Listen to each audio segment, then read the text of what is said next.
Are you ready for a great adventure? Today, on The World is Yours. We start off on the coast of Jamaica, where we'll splash in the waves and catch some rays on the beaches in Montego Bay and Ocho Rios. We won't let the laid-back vibe of Jamaica slow our roll as we head to the city known as Beauty on the Water, Stockholm, Sweden.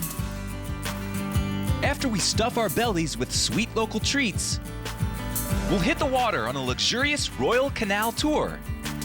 We'll cap our adventure with a wild quest through the nature-ridden Patagonia. Ready? Let's go!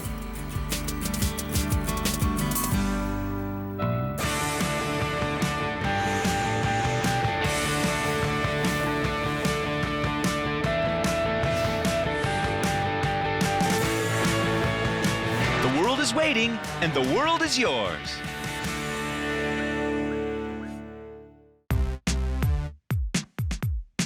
Welcome to Jamaica. This beautiful tropical place gives us plenty to be happy about. The island country of Jamaica is home to almost 3 million people, most of which live in the capital of Kingston and Montego Bay. This jewel of the Caribbean has a vibrant history dating to before the 1500s, when Christopher Columbus stumbled upon it. Just as beautiful as centuries ago, this paradise is an easy pick for our first destination of the day. Chances are you've seen a picture of the picturesque Montego Bay or heard its name before. That's because it's been luring millions of tourists a year for a while now. With beaches like this and water like that, it's no wonder Montego Bay is one of the world-class vacation spots desired by travelers. It is said that there are two ways to experience Jamaica. The first is on the island's beaches, which stretch as far as you can see in either direction. And then there's the city life. Known as Montego Bay proper, this fast-paced spot has an almost choreographed chaos that's easy to get pulled into. Most of the big resorts are located well outside the urban activity on the very edge. Montego Bay, the second city officially established in Jamaica, offers an escape from the real world. With some of the most pure sand anywhere, it's very easy to relax in this tropical paradise. Our next stop takes us to a popular village on another bay, Ocho Rios. Once a humble fishing village, has grown to become a tourist hub in Jamaica. In fact, Ochi, as the bay has been called, is known to have several cruise ships docked at any time, as this relaxing town is a must-see for thousands of cruisers a week. Much like the rest of Jamaica, getting to know Ocho Rios is a worthwhile process. The tourist energy is evident throughout this exciting country. However, spending some time in Ocho Rios, when there's no ship to rush back to, means really getting to know the relaxing nature that makes this location so loved. Jamaica is also famous for its delicious food. When it comes to Jamaican cuisine, we're in for a treat. Jamaica's Boston Bay is the home of jerk chicken, and you'll find it pretty much anywhere you go. The island custom is to prepare them in huge barbecue pits, which cast an aroma that pulls you in from the second it hits you. But to get this incredible explosion of flavors, there's a special procedure that needs to take place. Real jerk chicken is smoked over the native pimento wood, the same tree that gives us allspice. The process of smoking a meat is a low and slow method that uses a wood-burning fire to cook the meat at a lower temperature for a longer time. In Jamaica, the chicken pieces are laid directly on top of green pimento logs, covered with metal sheets, and smoked to perfection so the meat falls off the bone. Combined with the famous jerk spices utilized in most Jamaican cuisine, this style of chicken is a favorite. We may have to wait an hour after our meal to get in the water. And our next stop has a lot of it. Negril, Jamaica is home to miles of pristine sand beaches, crystal clear waters, and dramatic rugged cliffs. Similar to the rest of Jamaica, the vibe in Negril is so relaxed that it has earned the nickname Capital of Casual.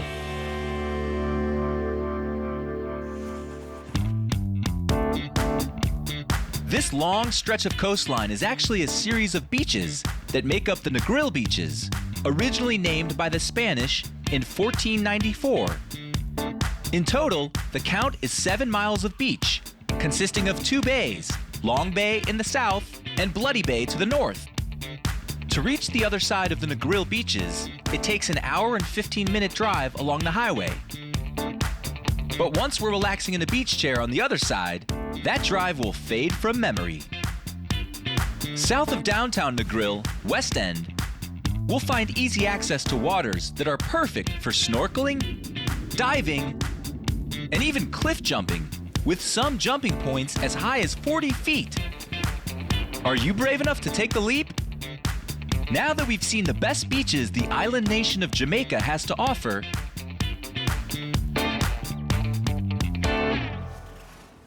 let's keep things rolling and jump to our next destination.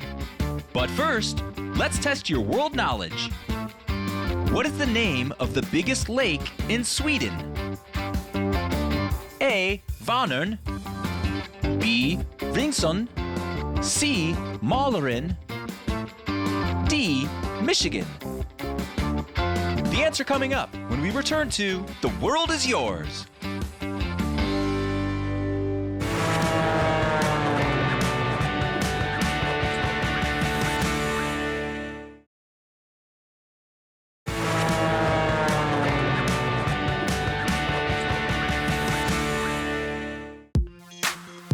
We're back. Let's find out the answer to our question. What is the name of the biggest lake in Sweden? A. Vänern, B. Ringsön, C. Mälaren, D. Michigan. If you said A. Vänern, you're right. Not only is Lake Vänern the largest lake in Sweden, it is the 3rd largest in all of Europe. Only Ladoga and Onega in Russia are bigger. The beauty on the water, as it's often called, shows us why it's earned that name. Stockholm, the capital of Sweden, is also the largest city in the country. Home to around 1 million people, Stockholm is as modern as it is full of history.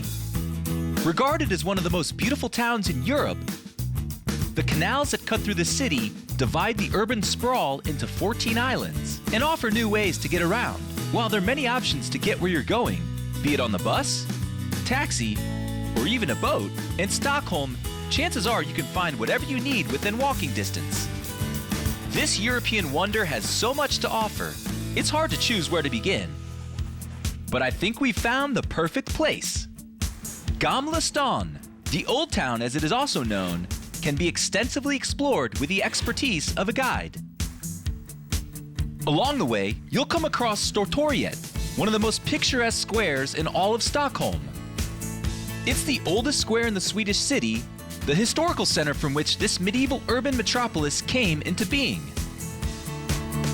The square is visited by tens of thousands of tourists every year and is host to many demonstrations and performances.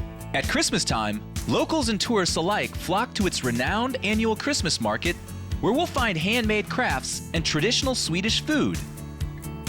A visit to the Christmas market will give you the best opportunity to try some glögg and gingerbread. We can go shopping under the beautiful Christmas decorations that light up the city each and every year. When visiting Stortorget, don't forget to check out the Stock Exchange building, Borsuset, which houses the Swedish Academy, the Nobel Museum, and the Nobel Library. The route takes us through some of the most notable places in the city, like the Stockholm Royal Palace or the Coronation Church. Finally, you'll jump on an unforgettable ferry ride through the canals to Djurgården Island. Then, we'll arrive at the incredible Vasa Museum and learn about the city's maritime history and the role it played in making Stockholm the largest city in Sweden. During our opening tour of the city, we spotted some of the best attractions across town. A few of them deserve an even closer look, like the Royal Palace. Welcome to one of the largest palaces in all of Europe. The Royal Palace is the official residence of His Majesty the King of Sweden. and has been for a very long time. Royalty has called this home for over about 800 years. Since the 13th century, the estate is loaded with an astonishing 1,430 rooms. It's true. In case you were wondering, that includes around 660 windows. One of the more interesting rooms is the Bernardo Library, the room once belonging to the National Library of Sweden. The Tre Kronor Museum is located in the cellar vaults of the former castle and gives us a great insight to the history of the fortress.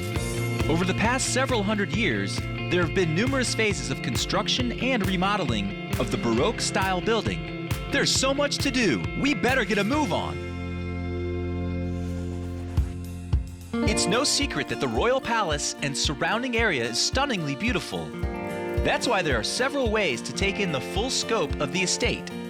One of the most exciting is through a Royal Canal Palace tour. This intensive tour guides us through the urban sectors of the city of Stockholm.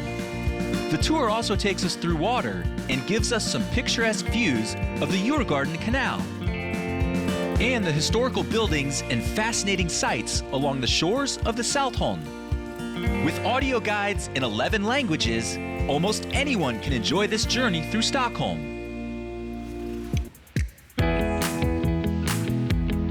It's time to find a local place to indulge in the foods of the city. First up, kanelbulle. Although you probably know it by another name, the cinnamon bun. If Sweden had a national food, it would be this delicious anytime snack. It's the time that is specially dedicated to enjoying a peaceful cup of coffee and this delightful cinnamon bun. Made from a lightly sweetened wheat bread, kanelbulle can also be flavored with cardamom, saffron, and vanilla. Though the ingredients were originally introduced when the Vikings traveled to and began trading with Istanbul. It's hard to avoid these delicious spice rolls, which can be found pretty much anywhere in the country. Simply follow the heavenly scent. One place we can find kanelbulle and much more is the famous market, Oostermalm Saluhall. With records going back to 1886, Oostermalm Saluhall is named after Stockholm's most expensive neighborhood. The market features around 20 stalls that sell everything you need to make a meal. From gourmet meats, seafood, and cheeses, to other ingredients such as breads and chocolates. And fresh handmade chocolate pralines from Betsy Sandberg Choklad. We can refine our knowledge of cheese from a wide selection of local and imported deli cheeses and cured meats from M. Seeger Efter. And some of the best seafood suppliers in the city are located in this square as well. No matter what you have an appetite for, Stockholm has a cure for it. It's time to keep moving. We still have one more place to see. When we come back, we're heading to South America. But first, let's test your world knowledge. What is the southernmost city in the world? A. Cape Town, South Africa. B. Melbourne, Australia. C. Ushuaia, Argentina. D. Invercargill, New Zealand. The answer coming up when we return to The World is Yours.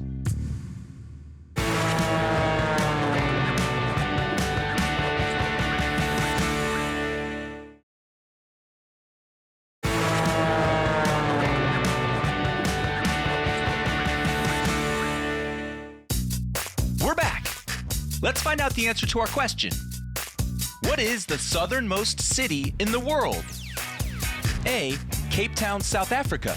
B. Melbourne, Australia. C. Ushuaia, Argentina. D. Invercargill, New Zealand. If you said C, Ushuaia in Argentina, you're right.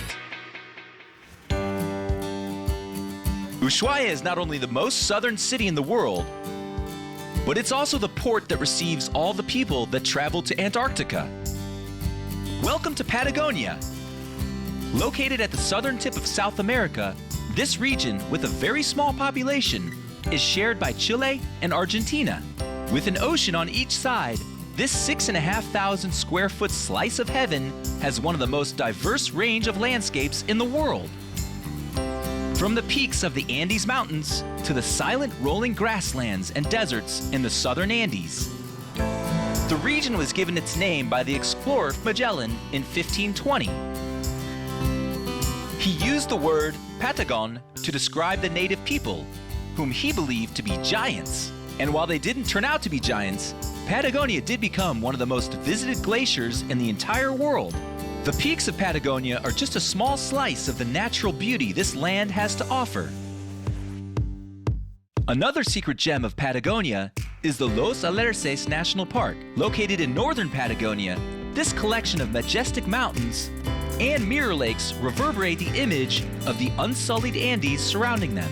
If we're lucky, we may even come across an exotic bird that is actually really common around here, the flamingo. The real attraction, however, is the alerce tree. But what makes this tree so special? Well, it's one of the longest living species on the planet, having survived up to 4,000 years. Incredible! In a country full of so much nature, we find ourselves going from a national park to a city that has grown simply by being near one. Welcome to El Calafate. The small city is named after the berry that guarantees you return to Patagonia after eating it. The city is strategically located between some of the most visited parts of Patagonia, making it the perfect hub for travelers. The city began as little more than a shelter for wool traders. It would see almost immediate growth after the 1937 opening of the Glaciers National Park. Recently, the Los Glaciares National Park has seen continual growth in attendance. With more people coming to see the park, the quaint town of El Calafate is also expanding. In the northern part of Los Glaciares National Park lies the Fitzroy Range. It's filled with rugged wilderness and shark-toothed summits. It is widely agreed to be the trekking capital of Argentina. And if you've ever looked at one of these cliff faces and thought it would be a good idea to climb it, you wouldn't be the only one. It draws world-class climbers from all over the globe. Cerro Torre and Cerro Fitzroy are milestone ascents for climbers, notorious for the brutal weather conditions. But you don't have to be extreme to enjoy the numerous well-marked trails for hiking and jaw-dropping scenery. It's clear to see that while the city is providing a lot for visitors, the attraction that keeps getting thousands of people coming back year after year is the feature that dominates the landscape: the Perito Moreno Glacier. Located almost 50 miles away, the glacier has had such an important role in the upscaling of El Calafate that we can't leave without taking a closer look. It's time to bundle up in our warmest clothes. Where our adventure takes us next is so cold, it'll feel like you're standing on a giant ice cube. But first, let's test your world knowledge. Argentina's Perito Moreno Glacier is unique because it is A. Floating, B. Changing colors, C. Growing, D. Hollow. The answer coming up when we return to The World Is Yours.